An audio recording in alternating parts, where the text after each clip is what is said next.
سامعین گرامی، اسلام ایک مکمل ضابطۂ حیات ہے جہاں پر اسلام عبادات کے بارے میں مسلمانوں کی رہنمائی کرتا ہے، وہاں پر اسلام مالی معاملات کے اندر، بیع و شراء کے اندر، بینکنگ کے اندر مسلمانوں کی رہنمائی کرتا ہے۔ آج المیہ یہ بنا ہے کہ مسلمانوں نے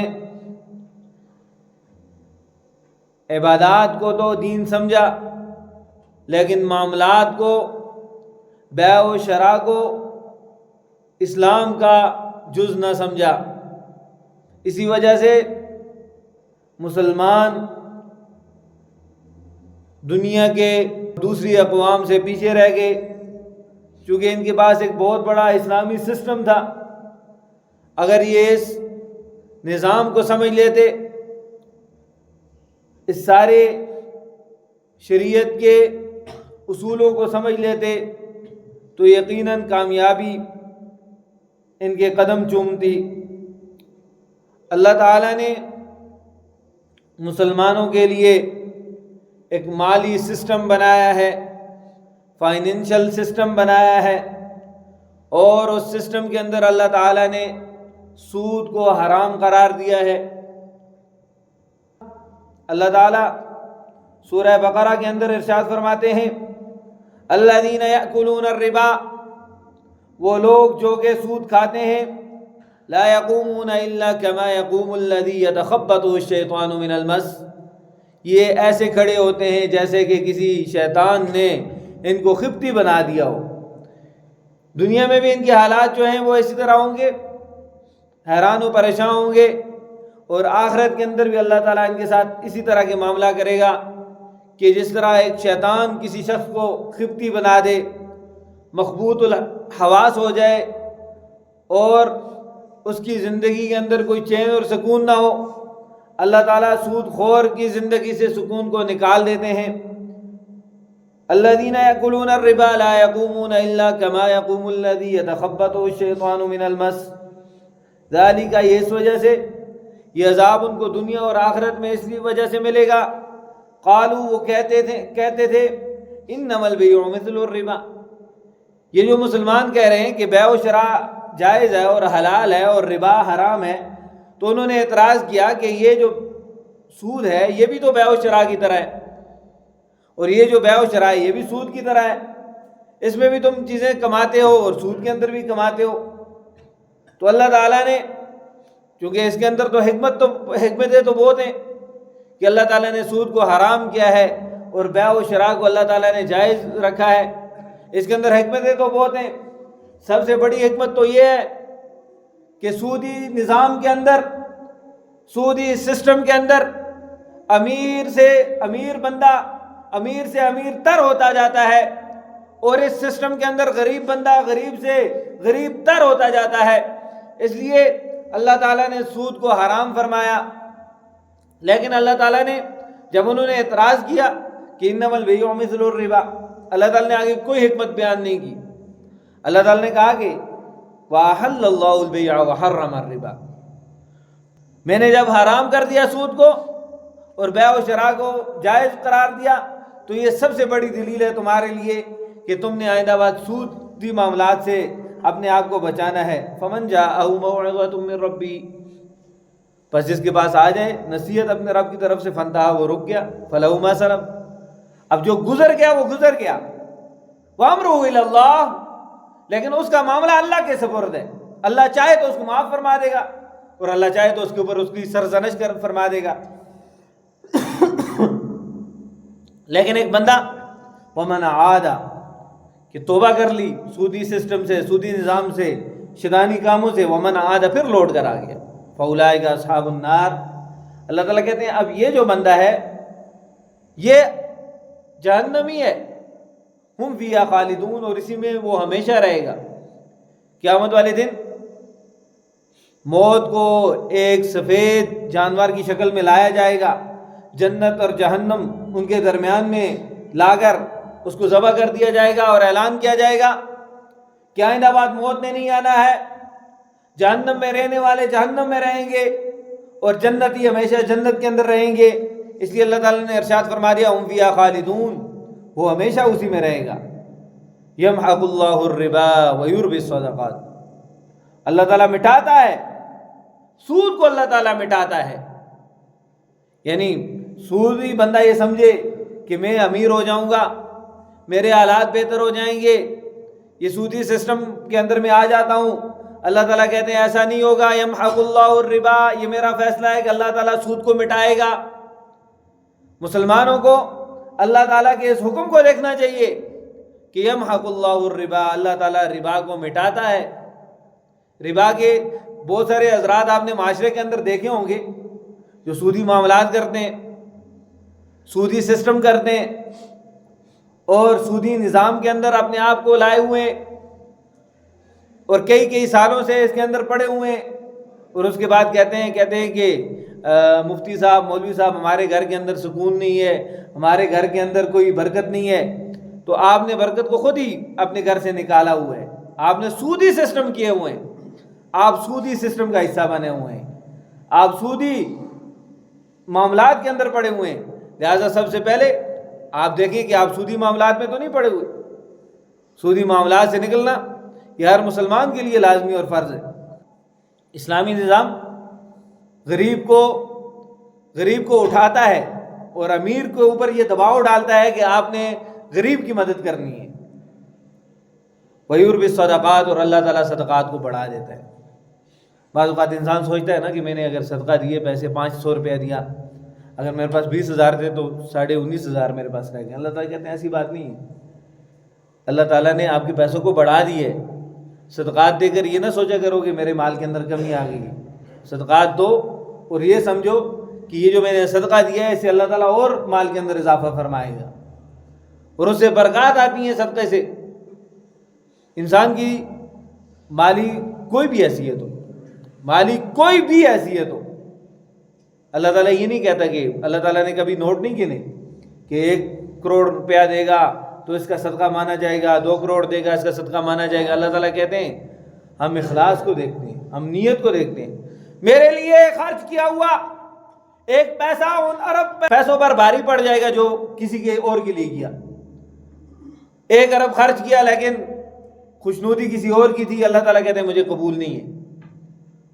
اور 1 روپیہ خرچ کیا اللہ تعالیٰ کی رضا کے لیے، اللہ تعالیٰ کہتے ہیں یہ مجھے پسند ہے۔ واللہ لا يحب كل کفار اثیم، اور اللہ تعالیٰ کسی بھی ناشکر گناہگار کو پسند نہیں فرماتے۔ آگے پھر سسٹم کون سا ہے؟ اسلامی سسٹم کون سا ہے؟ ان الذین آمنوا وعملوا الصالحات، بے شک وہ لوگ جنہوں نے ایمان لایا اور نیک اعمال کیے، واقاموا الصلاۃ، اور نماز کو قائم کرتے ہیں، وآتوا الزکاۃ۔ اسلامی سسٹم یہ ہے۔ زکوٰۃ کس کے اوپر ہوتی ہے؟ امیر کے اوپر ہوتی ہے۔ اور جو ہمارا سسٹم ہوتا ہے، سودی سسٹم ہوتا ہے، اس کے اندر سب سے زیادہ پھنستا غریب بندہ ہے۔ اور زکوٰۃ کیا ہے؟ اسلام کا اگر کوئی سسٹم ہے تو وہ زکوٰۃ ہے، وہ بھائی کا خیال رکھنا ہے۔ اگر ایک معاشرے کے اندر ہر بندہ اپنے پڑوسی کا، اپنے رشتہ داروں کا خیال رکھے گا، اپنی زکوٰۃ ادا کرے گا، تو اس معاشرے کے اندر کوئی غریب رہے گا ہی نہیں۔ اسلامی سسٹم زکوٰۃ کا سسٹم ہے۔ ٹیکس والا سسٹم بھی اسلامی سسٹم نہیں ہے۔ لیکن ٹیکس کا سسٹم کیا ہے؟ امیر اور غریب سب سے ایک ہی سوٹی کے ساتھ، ایک ہی حساب سے ٹیکس کو کاٹا جاتا ہے۔ یہ اسلامی سسٹم نہیں ہے، اسلامی نظام نہیں ہے۔ اسلامی نظام امیروں سے پیسے لے کر غریبوں کے اندر پہنچانا، اور کفر کا سسٹم یہ ہے کہ غریب تر ہوتا جائے، امیر تر ہوتا جائے، امیروں سے امیر تر ہوتا جائے اور غریب تر ہوتا جائے۔ اسلام نے یہ سسٹم دیا ہے مسلمانوں کو زکوٰۃ کا۔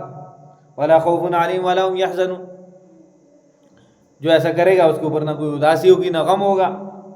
آگے ارشاد فرمائے یا ایھا الذین آمنوا اتقوا اللہ، اے ایمان والو ڈرو اللہ سے، وذروا ما بقی من الربا، اور جتنا سود تمہارا بچتا ہے اس سارے کو چھوڑ دو۔ اگر تم نے کسی کو سودی سسٹم کے مطابق کوئی پیسے دیے ہوئے ہیں اور تمہارے تک یہ حکم پہنچ گئے تو کیا کرو, تم چھوڑ دو اس کو. وَذَرُوا مَا بَقِيَ مِنَ الرِّبَا, جو تم نے اس سے سود لینا تھا وہ تم اس کو چھوڑ دو, ہاں اصل رقم لے لو. ان کنتم مؤمنین, اگر تم مومن ہو. ٹھیک ہے, ہمارے پاس بھی بہت سارے سودی سسٹم ابھی بھی رائج ہیں. ہم کھاتے رہتے ہیں سود. کسی نے کوئی بیانہ دیا اور اس کے بعد وہ معاملہ نہیں کر سکا. ٹھیک ہے, کسی نے کہا یہ زمین میں خریدتا ہوں اور یہ 1 لاکھ روپے آپ بیانہ لے لیں, اس کے بعد اس نے نہیں خریدی. بیانہ جو مارکیٹ کے اندر ہے کہ بیانہ کو ضبط کیا جائے گا, خالصتاً سودی معاملہ ہے. اگر اس کو ضبط کیا گیا بیانے کو تو یہ سودی سسٹم ہے, یہ سود ہے. اسی طرح کئی سارے معاملات ہیں جو ہم کرتے ہیں اور وہ سود ہے. گھر کو ران کے اوپر دے دیتے ہیں کہ اتنے عرصے تک آپ ہمارے مکان کے اندر رہیں اور اتنے پیسے ہمیں دے دیں. ٹھیک ہے, خالصتاً سودی سسٹم ہے, ناجائز ہے یہ مالی معاملہ. اس میں کے اندر کیا ہوتا ہے؟ اس کے اندر یہ ہوتا ہے کہ انسان خود پھنس جاتا ہے. آپ کسی معاملے کو, غیر شرعی معاملے کو اٹھا کر دیکھ لیں. اسلام نے جو مالی سسٹم دیا ہے وہ کامیابی کا راز ہے. اور جب ہم اسلام سے ہٹتے ہیں, ہم کہتے ہیں یار ہمارے پاس تو ابھی 2 لاکھ روپیہ ہمیں آ رہا ہے, ران کے اوپر مکان جا رہا ہے, 2 لاکھ روپیہ آ رہا ہے. وقتی طور پر تو بڑا حسین نظر آتا ہے, لیکن جب اس کا نتیجہ نکلتا ہے, کئی سارے لوگوں نے جنہوں نے دیا 10 سال تک ان کے پاس وہ پیسے جمع نہیں ہوئے, اور وہ جن کو مکان دیا انہوں نے استعمال کیے. اب اگر یہ بندہ اسلام کو فالو کرتا, اسلام کو سمجھتا, 500 روپے پر بھی کسی کو کرائے کے اوپر وہ مکان دے دیتا تو اس کو فائدہ تھا. اس کو تو اس پیسوں کا کوئی فائدہ نہیں ہے. یہ سسٹم ہے حرام, اس سے انسان کو نقصان ہوتا ہے. اللہ تعالیٰ نے ارشاد فرمایا فَإِن لَمْ تَفْعَلُوا فَأْذَنُوا بِحَرْبٍ مِّنَ اللَّهِ وَرَسُولِهِ. اگر تم اس سے باز نہیں آتے ہو, اگر تم پھر بھی یہ سسٹم کرنا چاہتے ہو, یہ سودی نظام چلانا چاہتے ہو, تو اللہ اور اس کے رسول کے ساتھ جنگ کے لیے تیار ہو جاؤ. اللہ اور اس کے رسول کے ساتھ ہمارا سسٹم جنگ کرے اور ہم سمجھیں کہ ہم کامیابی کی راہیں طے کر رہے ہیں, ہم کامیابی کی سیڑھیاں طے کر رہے ہیں, تو یہ بڑی کمزور سوچ ہے. انسان کبھی بھی کامیاب نہیں ہو سکتا, وہ معاشرہ نہیں کامیاب ہو سکتا, وہ سسٹم نہیں کامیاب ہو سکتا جو سود کے اوپر قائم. اب دیکھیں, اب جتنے بھی بینکنگ سسٹم ہے سب نے اپنے ساتھ اسلامی برانچ کھول دی ہے, کیونکہ انہیں پتہ ہے کہ یہ جو سسٹم ہے ایک تو ہے بھی ناکام ہے. اب تو لوگوں کا بھی دھیان اسی طرف ہو گیا ہے, زیادہ اسلامی سسٹم کی طرف ہو گیا ہے. تو بہت سارے بینکوں نے, بعض میں تو اسلامی سسٹم ہے, بعض میں نہیں بھی ہے, تو انہوں نے اسلامی نام رکھ لیے. تو اگر کسی بینک کے اندر ان کی اسلامی برانچ جو ہے وہ ماہر مفتیان اکرام کے زیر نگرانی چلتی ہو, تو اس کے اندر آپ اکاؤنٹ بھی کھلوا سکتے ہیں, سب اکاؤنٹ کھلوا سکتے ہیں اس کے اندر, سیونگ بھی اس کے اندر کھلوا سکتے ہیں. لیکن وہ برانچ جو اسلامی نہیں ہے, یا وہ سسٹم جس کی نگرانی ماہر مفتیان اکرام نہیں کر رہے, ایسی جگہوں پر پیسے اگر کسی نے رکھے ہوئے ہیں تو ان کو نکلوا لے. کیوں؟ بعض لوگ پوچھتے ہیں کہ وہ پیسے آئے تھے جی ہمارے, لیکن ہم نے ان کو صدقہ کر دیا ہے. زیادہ پیسے آئے تھے تو ظاہری سی بات ہے, غیر اسلامی ملکوں کے بینکوں کے اندر پیسے تو زیادہ آتے ہیں, تو اس کا کوئی ثواب ہی نہیں ہوتا. لوگ کہتے ہیں ہم نے صدقہ کیا, میں نے کہا اس کا ثواب نہیں ہوا. انہوں نے کہا کیوں نہیں ہوا؟ میں نے کہا وہ پیسے آپ کے تھے ہی نہیں, وہ تو حرام پیسے تھے, وہ آپ نے دے دیے, بس وہ حرام کے تھے اور آگے آپ نے ایک بندے کو دے دیے, بس آپ کو اس کا ثواب نہیں ملا ہے. ثواب تو ان پیسوں کا ملے گا جو حلال ہوں گے, آپ کے پاس ہوں گے, آپ کی حلال کی کمائی آپ دیں گے, آپ کو ثواب ہوگا. حرام پیسے آ گئے, آپ نے کسی کو دے دیے, بس آپ سے وبال اتر گیا ہے حرام پیسوں کا, لیکن ثواب کی امید نہ رکھیں کہ آپ کو ثواب ملے گا, آپ کو ثواب نہیں ملے گا.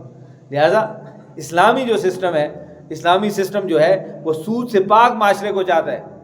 اور سود سے پاک معاشرہ تبھی ہوگا کہ جب ہم اپنے ذاتی معاملات کے اندر بھی اور ہمارا ملک کا جو معاملہ ہے ان معاملات کے اندر بھی ہم سود سے پاک معاملات کریں. اللہ تعالیٰ مجھ اور آپ کو عمل کی توفیق نصیب فرمائے. Online Quran Academy. We teach online Quran through WhatsApp, Skype and Zoom all over the world. We offer Qaida, Nazra, Quran with Tajweed, Hifz Quran with Tajweed, basic duas and kalamas, basic namaz lessons, Quran translation. Why choose us? Because we have highly qualified male and female staff. No age limitation. 1-to-1 classes. Time and day at your own choice. So what are you waiting for? Join and get 3 days of free demo classes. Make the Quran a part of your daily life. WhatsApp number